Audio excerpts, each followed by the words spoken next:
প্রথম আসরে runners up, দ্বিতীয় আসরে হয়েছে চ্যাম্পিয়ন। গ্লোবাল সুপার লিগের সেরা দল হওয়া সত্ত্বেও উপেক্ষিত রংপুর রাইডার্স। শুধু তাই না, জিএসএল এর তৃতীয় আসরেও সুযোগ মেলেনি বাংলার কোনো ফ্র্যাঞ্চাইজির। করা হয়েছে অবিচার। মাঠের পারফরমেন্স কিংবা দর্শক জনপ্রিয়তার তুঙ্গে থাকা সত্ত্বেও কেন বাদ রাখা হলো বাংলাদেশের ফ্র্যাঞ্চাইজিকে? পেছনে রয়েছে কি এমন কারণ, সেটা নিয়েই বিস্তারিত জানবো এই প্রতিবেদনে। আসরের সেরা হয়েও সম্মানটা মিলছে না রংপুর রাইডার্সের, থাকতে হচ্ছে টুর্নামেন্টের বাইরে। এমনকি বিপিএল এর চ্যাম্পিয়ন হওয়া রাজশাহী ওয়ারিয়র্সকেও দেওয়া হলো না সুযোগ, যদিও রাজশাহী অবশ্য চেয়েছিল বিশ্ব মঞ্চে নিজেদের সামর্থ্যের জানান দিতে, কিন্তু তাদেরকেও সেই সুযোগটা দেওয়া হলো না। অথচ গ্লোবাল সুপার লিগের ইতিহাসের সেরা সাফল্যটা এসেছে বাংলাদেশের ফ্র্যাঞ্চাইজির কাছ থেকেই।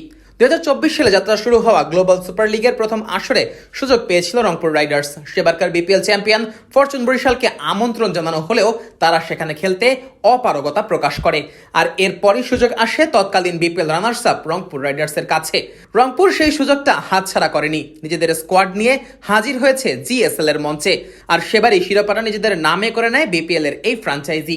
প্রথম আসরে চ্যাম্পিয়ন হওয়ায় রংপুর রাইডার্সকে সরাসরি সুযোগ দেওয়া হয়েছিল দ্বিতীয় আসরেও, আর সেখানেও সফলতার দেখা পেয়েছিল রংপুর, উঠে গিয়েছিল সেই আসরের ফাইনালেও। কিন্তু সেবার অবশ্য স্বাগতিক ফ্র্যাঞ্চাইজি গায়ানা অ্যামাজন ওয়ারিয়র্সের বিপক্ষে হেরে রানার্স আপ হয়ে বিদায় নিতে হয়েছে রংপুরকে। দুই আসরের একটিতে চ্যাম্পিয়ন আর অন্যটিতে রানার্স আপ।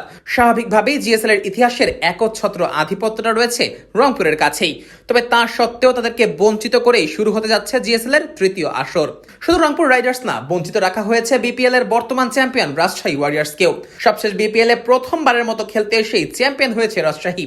এরপর থেকেই গুঞ্জন ছিল জিএসএল এর মঞ্চে দেখা যেতে পারে নাজমুল হোসেন শান্তর দলকে। রাজশাহী কর্তৃপক্ষের পক্ষ থেকেও গ্লোবাল সুপার লিগে খেলার ব্যাপারে আগ্রহ প্রকাশ করা হয়েছিল। তবে রাজশাহীর সেই আগ্রহকে বুড়ো আঙ্গুল দেখিয়েছে গ্লোবাল সুপার লিগ কর্তৃপক্ষ। বাংলাদেশের এই দুই ফ্র্যাঞ্চাইজিকে বাদ দিয়ে গ্লোবাল সুপার লিগে এবার নেওয়া হয়েছে PSL, IL T20, Big Bash, major league cricket ও সিপিএল এর 5 ফ্র্যাঞ্চাইজিকে।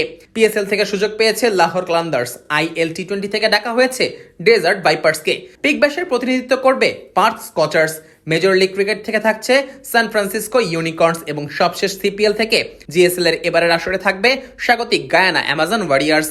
গ্লোবাল সুপার লিগের এই টুর্নামেন্টটি মূলত বিশ্বের বিভিন্ন ফ্র্যাঞ্চাইজি লিগের দলগুলোকে এক ছাদে নিয়ে আসার ক্ষুদ্র একটা প্রয়াস।